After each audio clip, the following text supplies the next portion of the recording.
Hey guys, I'm Britt. I'm Anna, and we're Barely Stable Creatures.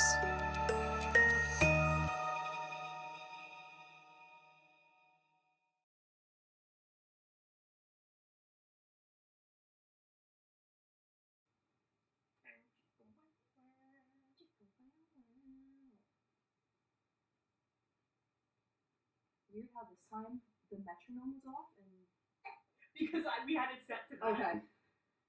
Fucking hate the metronome.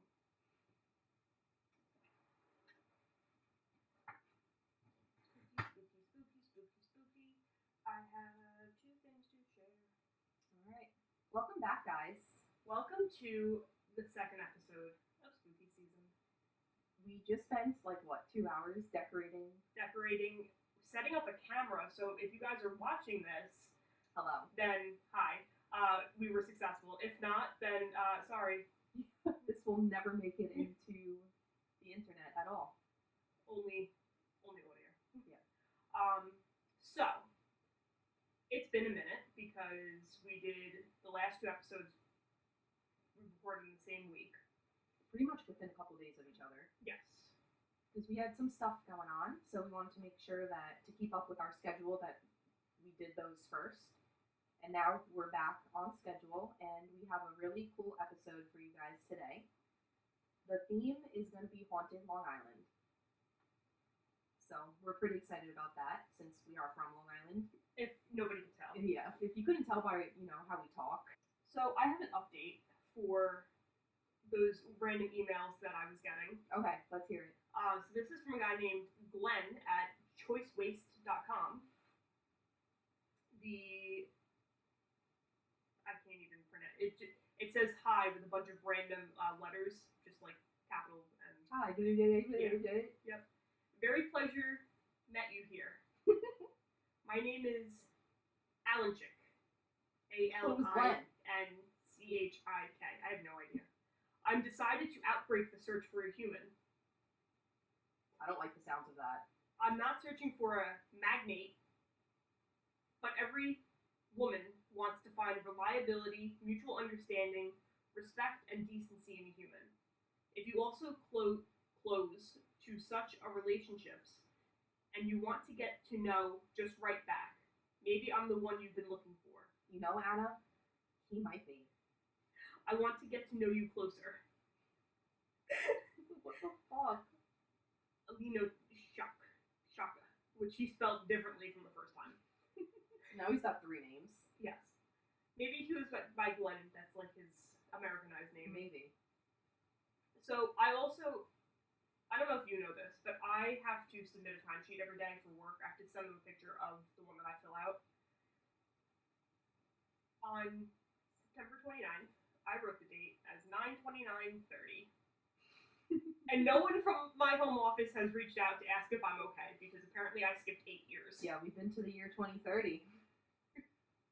Not the year 3000, though. No, we're not quite there yet. No. So wait, how did you find nobody notified you, or you noticed it? I noticed it, and nobody said anything. Just, you're going in the future. Yeah. So, that was 2 things that I had to share. That's a good thing to open up with. Okay, I guess I'll start with my first... You want to start? Theme, yeah. Well, before we start talking about Haunted Long Island, I would like to know from you, and from anybody listening, if you've ever seen a ghost. Or had, not like a ghost encounter, but visually seen a ghost. Yes. Okay. Would you like to share the story? No, because that's going to be another episode of Spooky Season. Oh, man. I know. We'll get into it, though. Okay. Because I have a story as well. I have a couple of them, so I've been, keeping them in my back pocket. Okay. I know we talked about my bathroom ghost. Yeah. I also had, if you want to get into a creepy dream really quick. Sure. That I had last night. So, I had a dream that we were digging out our deck. Digging it out. Why? I don't know. No idea. It's because it's a dream and it makes no sense. Yeah. We literally took planks off and we were digging a hole under the, I don't know. That is so strange. So, I had a dream that we found a human skull. And we were all freaking out. I don't remember who was there. It was random people there. And this person was like, hey, I found this lower jaw, over in this park. Does this belong to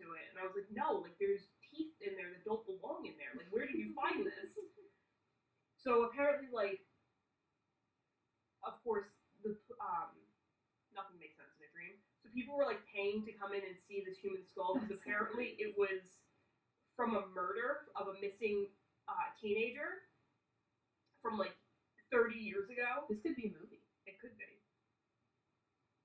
But apparently, in my dream, the person who they thought had killed him, apparently he did actually kill him.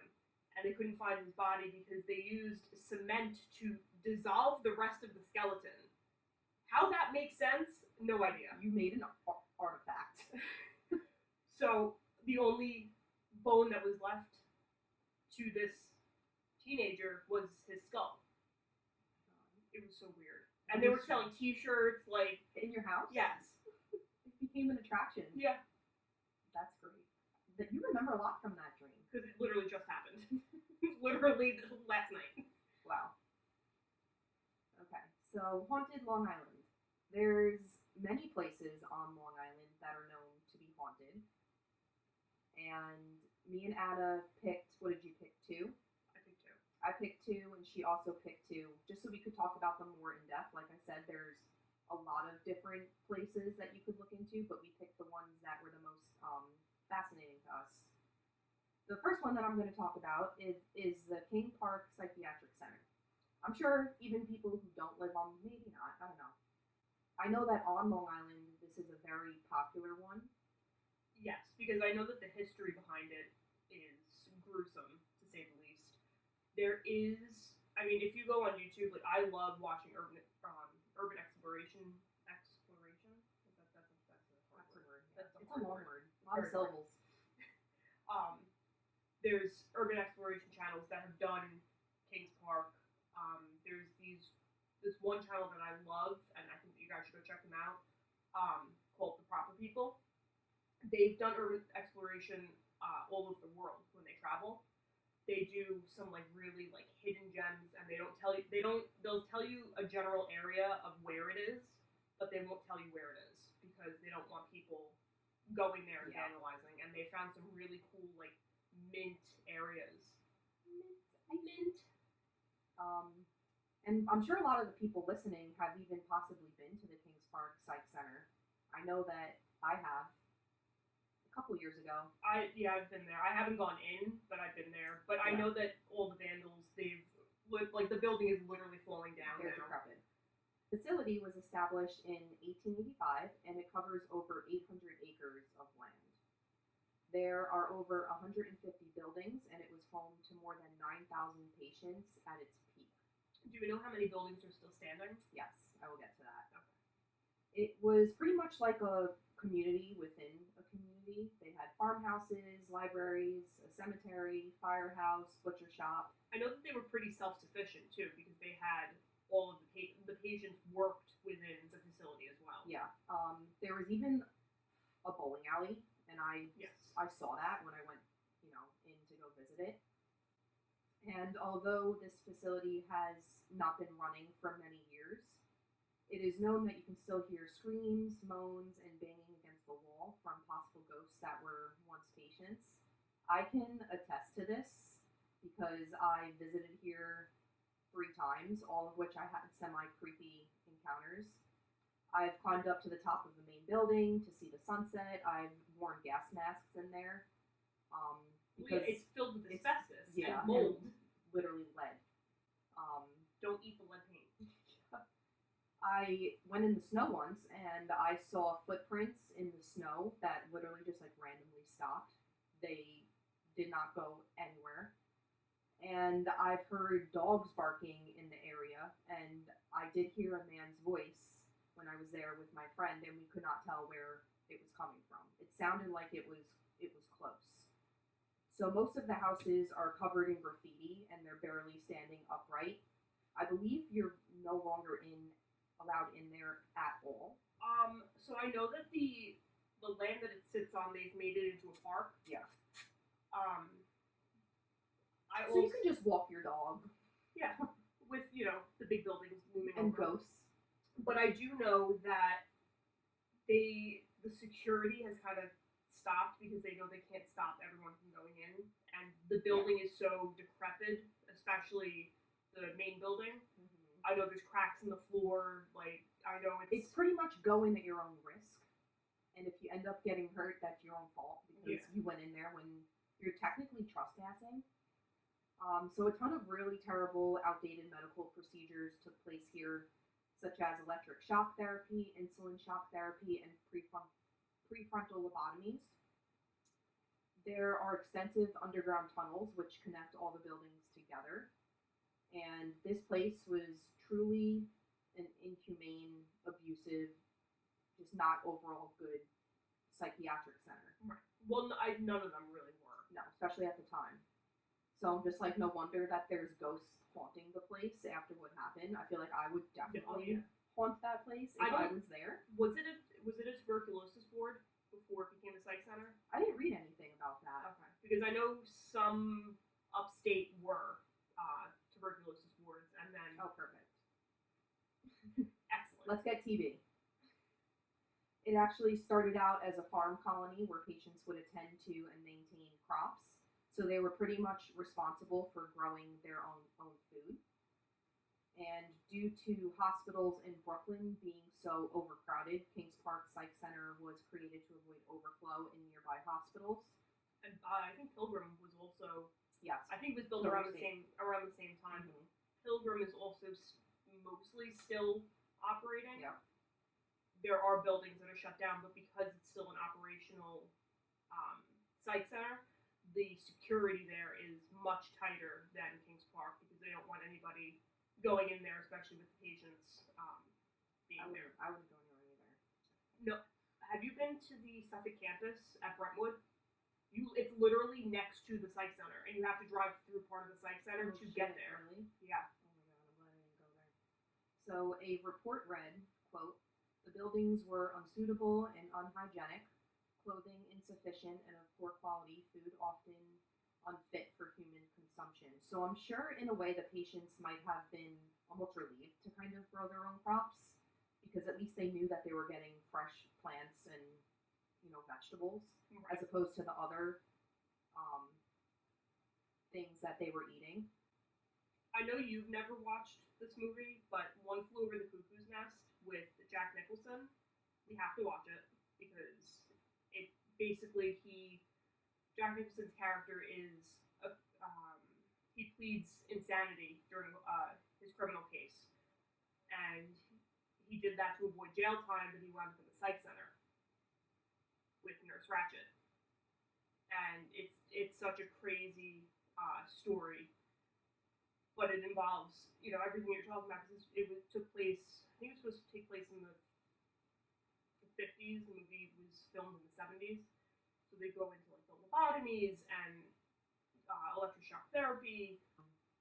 So the Kings Park Psych Center was funded by the Works Progress Administration, and a former ward attendant stated that the Great Depression was not as detrimental in Kings Park due to these assets. I guess even back then, Kings Park was always a place of wealth compared to other places on the island. Right. Well, I think Suffolk County suffered more during the Great Depression. That's why Sunrise Highway, is not straight.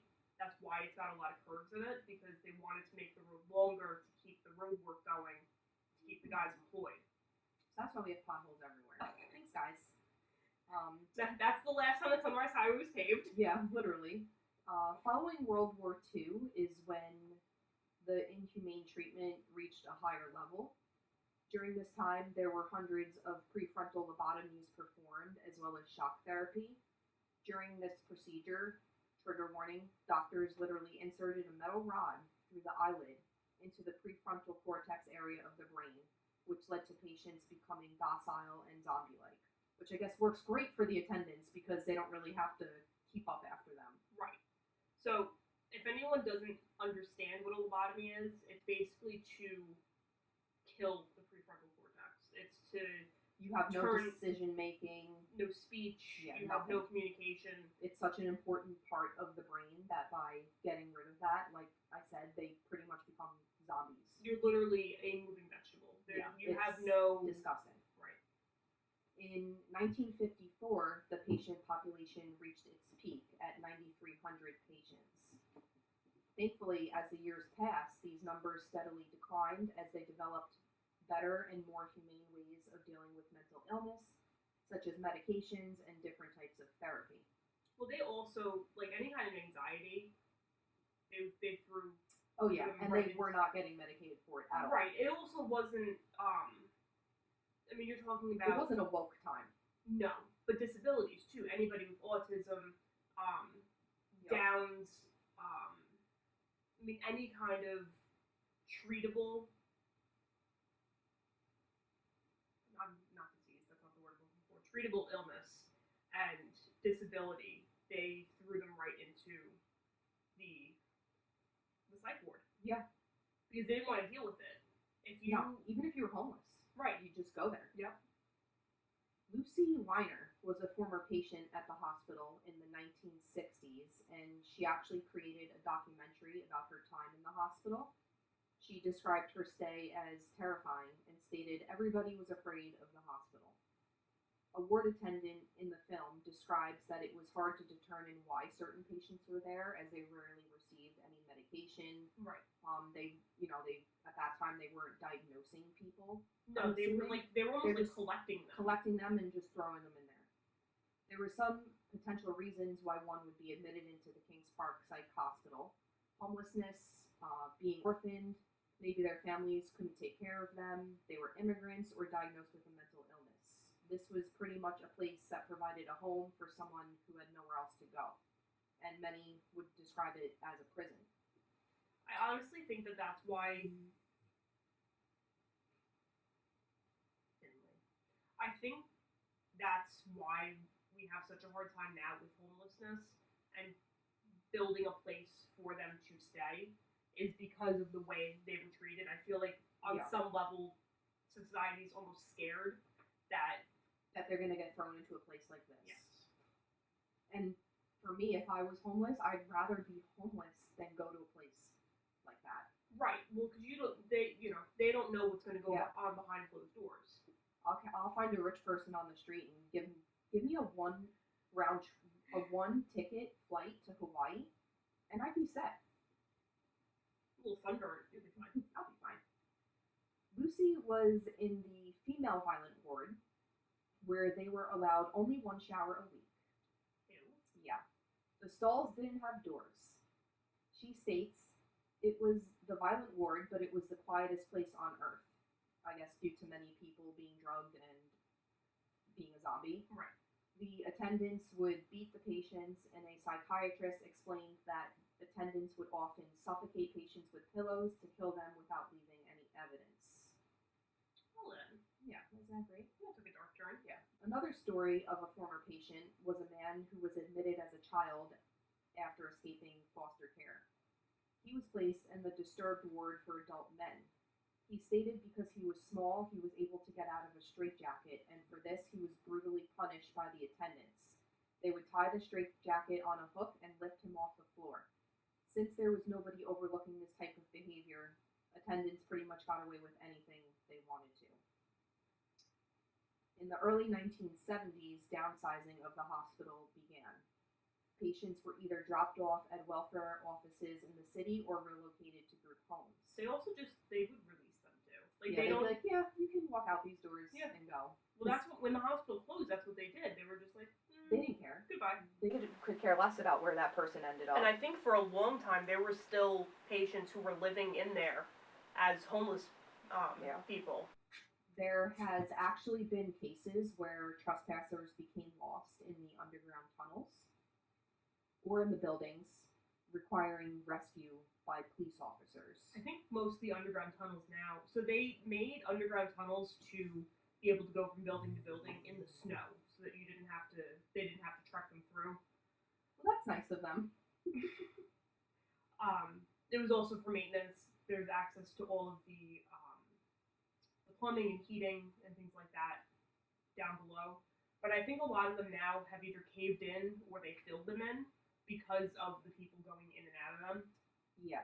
So I guess people would literally become stuck in the tunnels, not be able to get out, and then they're like, oh shit. It's literally a maze. I think we should call the police.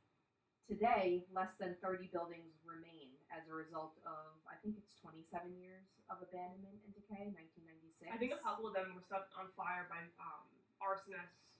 Yeah, I mean, when you go in there, and especially in the buildings, covered in graffiti.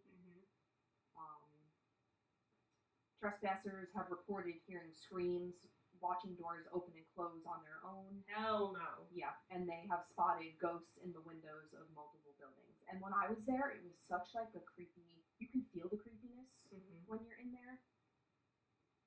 I think because it's so decrepit now, too, that it's just Yeah, I mean, you literally hear glass breaking all the time. Yeah, there's people in there constantly. Yeah. And then I had found a couple of reviews of like stories from people that had encounters going in there. So I just want to take a second and read them to you guys because I thought they were like spooky. Somebody said, I have gone here hundreds of times before. For the most part, nothing happened, at least in the beginning. I was there with my professional camera, and while trying to take a picture of a stairwell, my camera was glitchy. So I stepped back and went to try again. This time when the flash went off, in that split second, some man screamed at me with a lot of anger. There was no one there. I went home and looked at the photos and found that in specific pictures, an orb in the far bottom dark part of the picture. They were all over my photos. I go back a month or so later to celebrate my birthday. Let's go celebrate our birthday at the Psych Center. I had a feeling to walk out into the hallway and I was alone. As I'm walking, I hear someone running towards me. The noise gets louder as if they were running at me and there was no one there. I stood there as it came closer and closer, and when it got about at arm length away, the running stopped and I was hit with a huge gust of freezing cold air. It was like someone had ran right through me. I tried to communicate with this entity, but nothing else had happened. About a few weeks following this extremely weird experience, I went back and I had a lighter explode into hundreds of pieces. I had a feeling in my chest like I was not alone. What were they using the lighter for? Yeah, right? Maybe pictures, I don't know. Hopefully not starting a fire. People tell stories but have 3 separate experiences myself. I know that there are souls left inside those buildings and they are not the friendly kind. No, there are souls that are not able to pass over. No, and I hope, like, that's sad. Yeah. Like, they're prisoners, they're still prisoners there. I honestly have a feeling that they're going to be prisoners there until all of those buildings are gone. Yeah, I know. Somebody else said, about 6 years ago, one of my friends recommended to visit Kings Park Psychiatric Center. We reached there sometime after 2 a.m. We found a cop car parked there. Okay, immediate red flags. Don't go at 2 a.m. Yeah. Oh, God. Since I have researched earlier, it's trespassing to be there. I got out of the car and walked up to the officer. I told him that I'm lost and how do I get to my destination. When we talk to someone, we try to have eye contact, correct? But I was not able to locate his eyes. No, thank you. Yeah, but I didn't take it seriously since there's different kinds of light and stuff. I have ignored it. Officer told me to make the left at the first light and I will be on the way. But I wasn't able to make the turn. I made a U-turn and made a right turn, and I found the same police car in front of me. We entered the highway at the same time. About the same speed, his car suddenly just vanished away from our sight. Nope. There was no exit, no place to park or hide. He just wasn't there anymore. Nope. Yeah, that's creepy. That was definitely a ghost. Oh, yeah. It could have been a demon, too, if there was you couldn't see his eyes. Yeah, like, oh my god, if I was an evil, oh my god, holy shit. That one just gave me, like, the heebie-jeebies. So that's what I gathered for Haunted Long Island. Do you want to go into yours? Yeah. Okay. If you've watched Stranger Things, then you guys will definitely be very interested in this story. This is something that Brittany knows I love. This is my favorite place on the island. We have a couple of secret spots that we'd like to go hike to and look out over the ocean. I think that's one of the prettiest places I've been. Seeing the top, like going to the top of that one. One of the prettiest. Without a doubt. Yeah. And there's no place on the island other than there that you will get that view. So we are going to talk, I am going to talk about the Camp Hero and the Montauk project. So for anyone who doesn't know, Camp Hero started out as um, basically it was used for World War I, World War II, and the Cold War. So it was used by the Navy, the Air Force, the military, and the Coast Guard. So this is more of a conspiracy theory about the Montauk Project, but I'll go into how it correlates with Stranger Things. I'm actually going to read an article from allthingsinteresting.com. They had everything nice and concise that I didn't have to write down. Perfect. Alright, so allegedly conducted on the east end of Long Island during the Cold War, Project Montauk was a secret military experiment to develop psychological warfare with abducted children. Oh, we love that. What the fuck? Stranger Things. So the Montauk Project just might be the motherlode of lesser-known conspiracy theories. Time travel, teleportation, and mind control are all integral to the story. While contact with aliens, sup aliens? Hey aliens! And did you guys think that I wasn't going to bring up aliens because I didn't in the last 2 episodes? Come on. We were slacking maybe for the last 2. We were. So while contact with aliens and the staging of Apollo moon landings add color to an already wild yarn, yet even after all that and the fact that it inspired the Netflix series Stranger Things, relatively few have even heard of the Montauk Project story.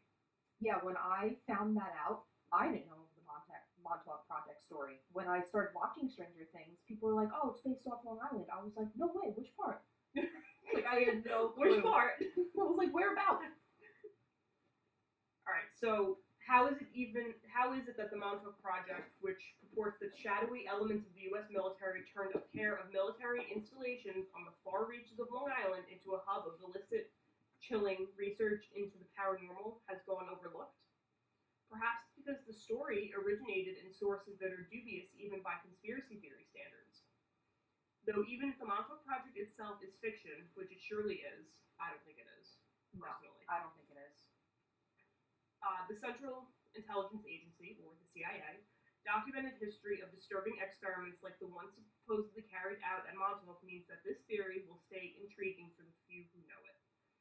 For anybody who doesn't know, our government hides a lot of shit from I us. was just thinking that. I was like, why would they hand out that information to us if they were doing some really shady shit? Right. Well, Project MK Ultra just within the last couple of years came out, where they were using drugs to erase memories and try and brainwash and mind control people. That's probably just the tip of the iceberg. 100%. Alright, so with the popularity of Stranger Things firmly established, perhaps the Montauk Project's time in the spotlight might finally be just around the corner. The Montauk Project narrative got its start in earnest in 1992 with a self-published book by Preston B. Nichols. I am going to see if I can find a hard copy of this book, because I don't like reading things on my phone. So if I can get my hands on that, I definitely will read it, and We'll probably get some additional. We'll do a deep dive on it. So Preston B. Nichols called the Montauk Project experiments in time. There were already rumors that the American military had been conducting experiments in psychological warfare on the eastern end of Long Island as far back as the mid-1980s. Long time. So before he wrote this book, there were already rumors about what was going on. So his book actually added fuel to an already existing fire. Both Camp Hero and the Montauk Air Force Station, the Army transferred a portion of Camp Hero to the Air Force after World War II, so this was for the Cold War. That's why during the Cold War that radar tower went up so that we could track everything that was going on in the air. Which is also really based off of Stranger Things. Yes, and do you know what I found out? So that radar, when it was decommissioned, what it was doing was the job of what it was doing was split between 2 different radars. One of them is in Manorville. Are you serious? I'm not kidding. So off air, we'll have to look into that. And the other one was in, I believe, Connecticut. Wow. So then those 2 are now decommissioned, and there's one in Riverhead that is handling all of that. Riverhood. So after World War II, were said to be the hubs of this paranormal research. Nichols begins by saying that he wrote the book after recovering memories of his time as a researcher for the project, and then goes on to give an account detailing the interior of the facilities, its procedures, advanced technologies, and numerous paranormal incidents he claims to have witnessed. He's like a whistleblower. Right? So, I'm surprised they let him write this book. Right? Again, for anyone who doesn't know, this is, we're here to educate, but not really. Our own 2 cents. When you go through trauma, you have a lot of suppressed memories. And either with time or with certain therapies, those memories can be recovered. So it's very interesting that he had these lost memories that he started to remember. I wonder if he went through like a certain meditation process. He could have. Yeah. He could have done a lot of self-healing too, and self-reflection. So after the book's publication, others started coming forward to say that they too had been privy to the illicit research conducted by the Montauk Project. Once one person comes forward, it kind of gives the okay for other people to do it. Especially with trauma. Yeah. It's basically a trauma response. So beginning the process of circular reinforcement that is the essential mechanism of a conspiracy theory. There's no way. So too much hard evidence. Oh yeah. Especially when people start coming forward and their stories overlap and they've never met before. Yeah. Especially with people who have had alien encounters. Oh yeah. They're like, some of those stories are the exact same, and they've Unsolved Mysteries. Yes. Oh my god. So this is where we start to get into like the nitty gritty of what they were doing. So in terms of his actual claims, his book goes all in: experiments in mind control and telepathy. You ready for this? Opening space-time portals to other dimensions. Oh, would you look at that? Contact with alien life and the abduction of runaway children. I mean, at this point, Stranger Things is basically just copyright. Like, yeah. So all under the authority of a U.S. military program financed by Nazi gold recovered during World War II. Like, you thought that their story was really original, and then you hear this, and you're like, wow, they definitely... Well, they based it off of it, yeah. So with so many claims in play, untangling it all is an epic undertaking. But fortunately, we at least know where to start. So there is another piece to this huge puzzle that when we do a deep dive on Camp Hero, because I think we'll deep dive Camp Hero, the Montauk Project, the Philadelphia experiment, which is similar to the Montauk Project. So I want to go all in on that. We could talk about it for hours. Oh yeah. So the story of the Montauk Project intersects with a long-standing and somewhat well-known conspiracy theory regarding the so-called Philadelphia experiment of 1943. According to lore, the U.S. military was trying to find ways to bypass Nazi radar during World War II by using electromagnetic fields. Hi, Stranger Things. The various versions of the story say that the military successfully developed a technique that rendered the USS Eldridge, stationed in a naval shipyard in Philadelphia, not just invisible to radar, but completely invisible to the naked eye. That's scary. Yeah. What's more, the ship was supposedly then transported through a hole in space-time to Norfolk, Virginia, more than 200 miles away. What? It's crazy. So when the Eldridge reappeared at the Philadelphia shipyard several minutes later, some crew members had been fused into the bulkheads of the ship, or had rematerialized inside out. What a bad day at work. We complain about our bad days. At least our heads weren't cemented into a Navy ship. And my organs were inside my body. Yeah. You know it's a good day when you come home in one piece. Yes.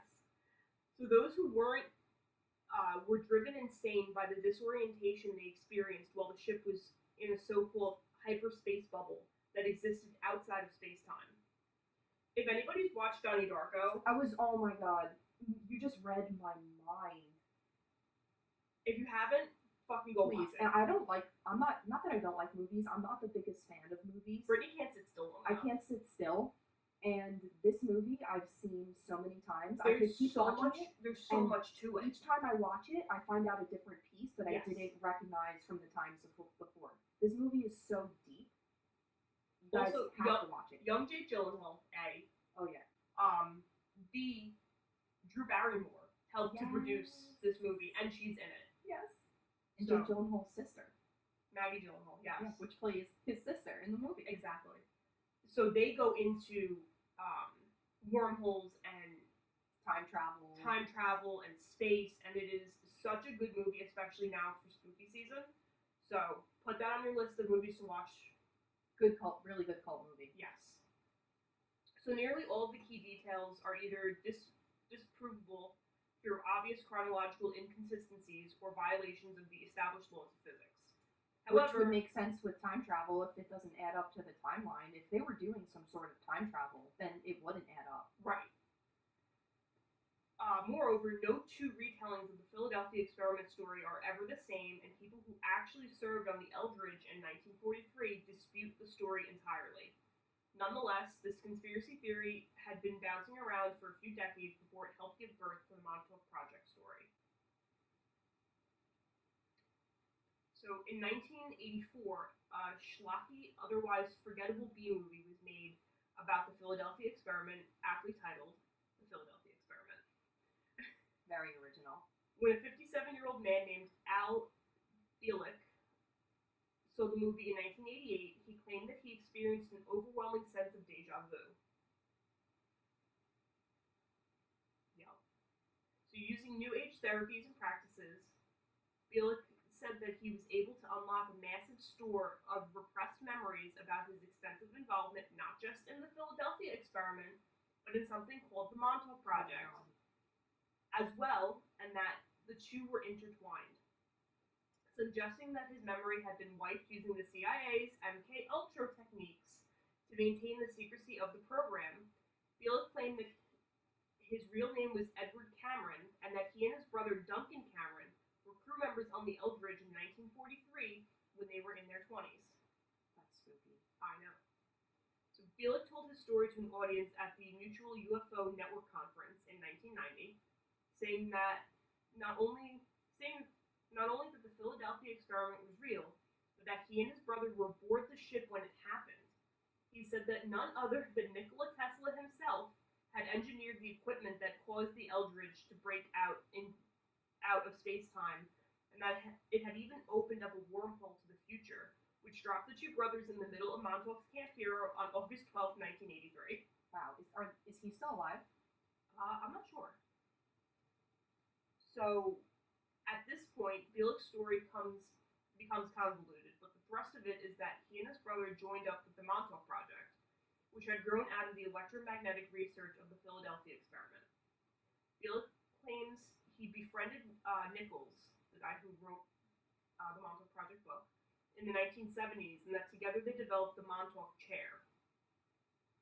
Alright, now stick with me. So, it was a mind-reading device that was a central component of the entire project and helped provide a window into the specifics of its supposed research. And they developed it? That's Both of them? That's where it's getting kind of... How? Right.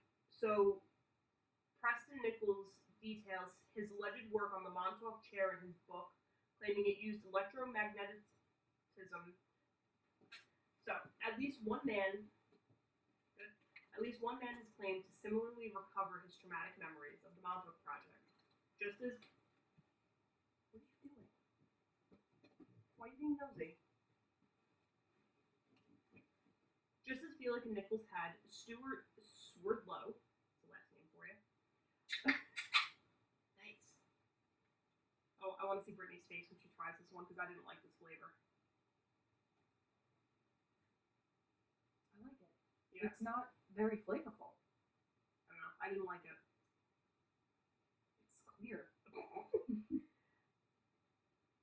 Alright, so Stuart Swerdlow, a 52-year-old man living in Michigan, told The Sun in 2017 that he was one of the Montauk boys Nichols describes, and that he and others like him were subjected to horrific abuse.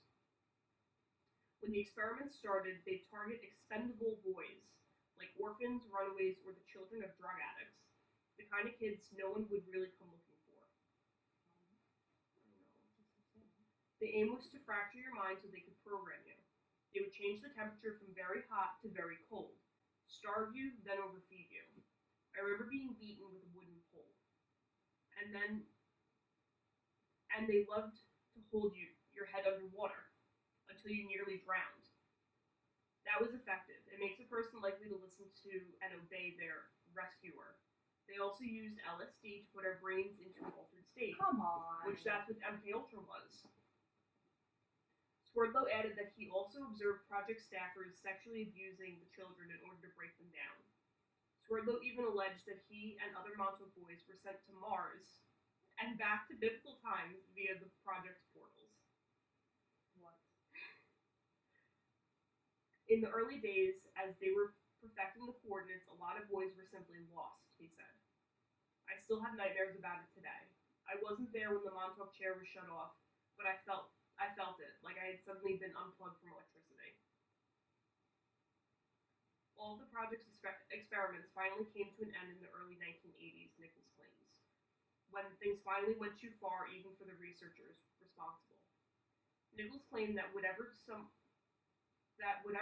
sitting in the Montauk chair envisioned would first appear on a transmitter screen before being manifested in the real world in either solid or transparent form. The Montauk project was shut down after Nichols and Duncan Cameron, along with other participants, rebelled against the project when something especially sinister was manifested. Good for them, standing up for something. We finally decided we'd had enough of the whole experiment. The contingency program was activated by someone approaching Duncan while he was in the chair and simply whispering, "The time is now." At this moment, he let loose a monster from his subconscious, and the transmitter actually portrayed a hairy monster. It was big, hairy, hungry, and nasty. Was it Bigfoot? I was just gonna say that. Bigfoot, is that you? But it didn't appear underground in the null point. It showed up somewhere on the base. It would eat anything it could find, and it smashed everything in sight. Several different people saw it, but almost everyone described a different beast. Nichols said that they had to destroy all of the equipment in order to remove this creature from existence and send it back to its original dimension or something to that effect. Like the Demogorgon. Right? This is clearly the inspiration for a similar narrative in Stranger Things, where Eleven summons a monster which similarly goes on to wreak havoc. According to Variety, the show creators Matt and Russ Duffer were so inspired by the Montauk Project that the original title for the Netflix hit was simply Montauk. Oh yeah, I heard that. Yeah. They were just going to name it Montauk. After filmmaker Charlie Kessler filed a lawsuit against the brothers for allegedly plagiarizing his short film, The Montauk Project, which I think I read that it came out in 2014, so like small film festivals. The setting was changed from Long Island to the suburbs of Indiana. I want to see if we could find that movie, The Montauk Project. Yeah, we'll do that. I would be interested in watching that. Yeah. Regardless of the creative squabble with Kessler, the Netflix show clearly relied heavily on Nichols' work.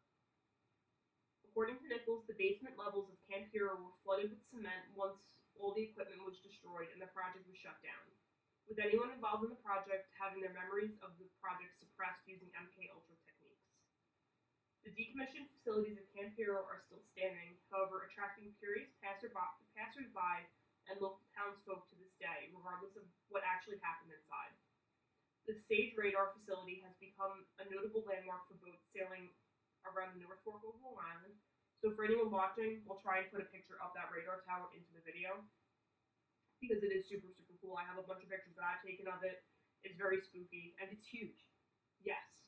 From what I was reading about Camp Hero, they actually made it so that they basically debolted it when they decommissioned it so that it can free spin, so that it's not taken down by the wind. So it was left standing when the Air Force shut down the last of its air traffic control operations at the facility in 1984, giving the site an eerie, disquieting presence.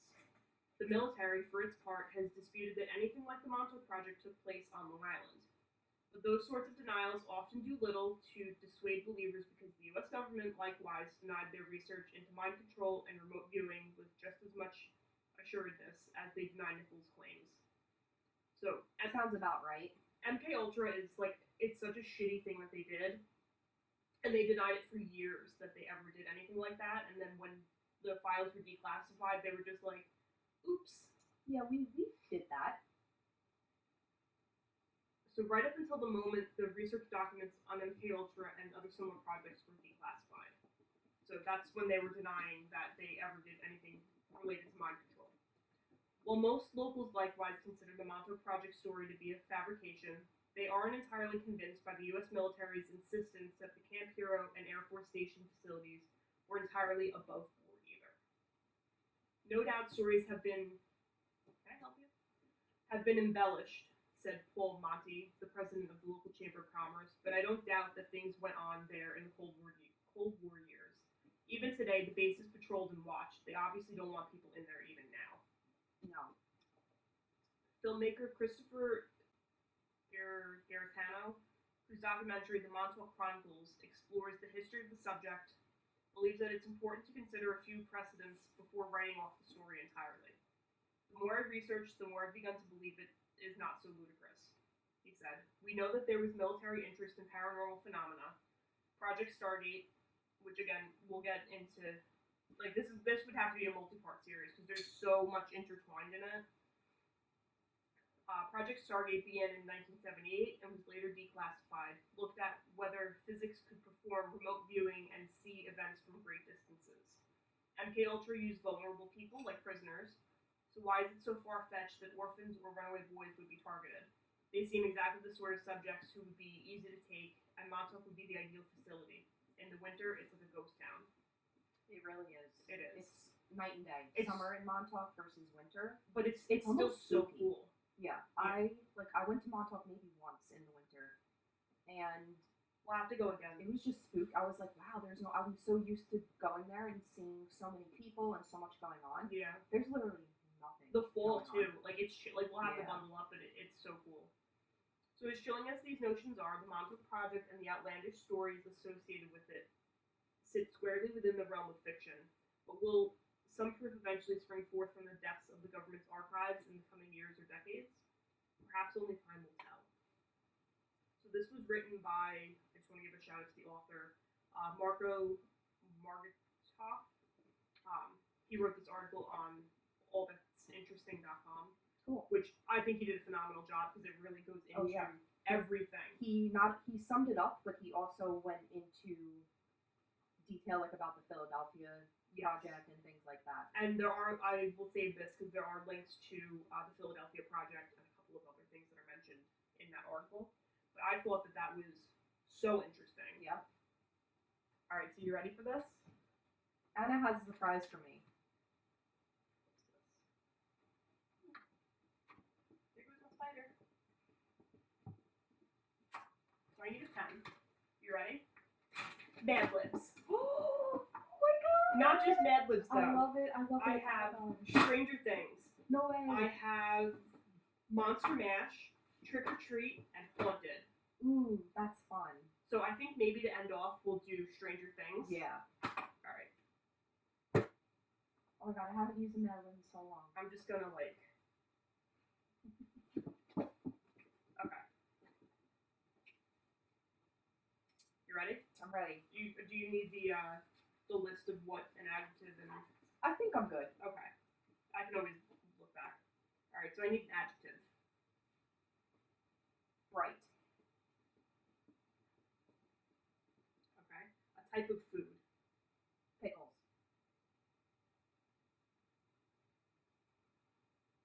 Give me a number. 11.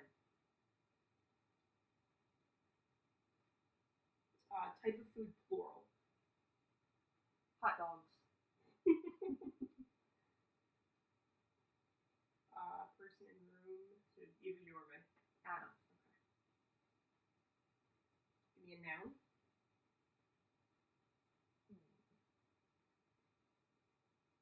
Running. An adjective. Crispy. Give me a silly word. Googly moogly. Oh my god, I don't even know how to spell that.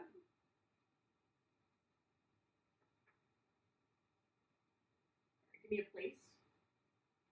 Planet Fitness.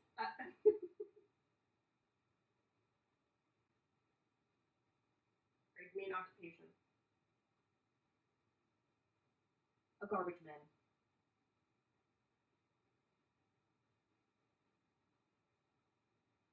Give me a plural noun.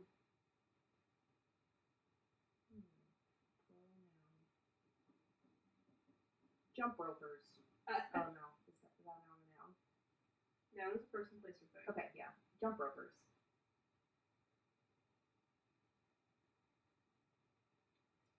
Adjective.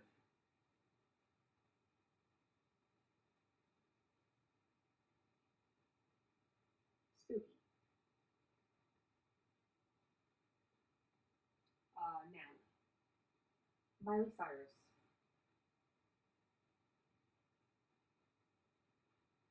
Plural noun. The Jonas Brothers.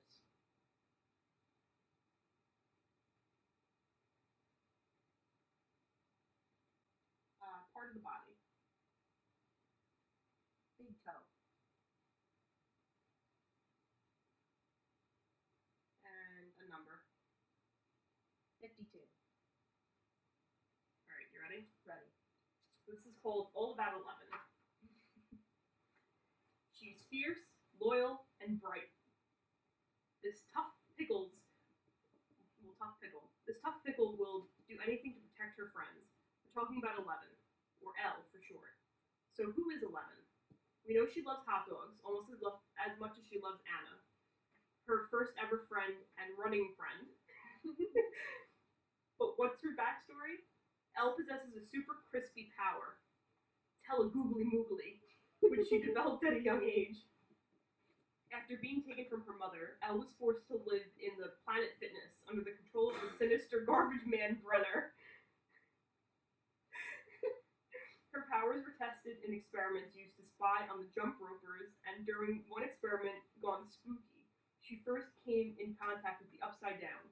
So what's next for this small-town Miley Cyrus?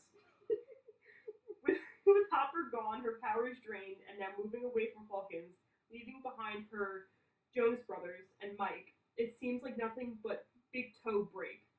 But only season 52 will tell. Oh my god, that's great. Alright, so we're gonna end on that note. That was fun. We will see you guys next week. Stay tuned.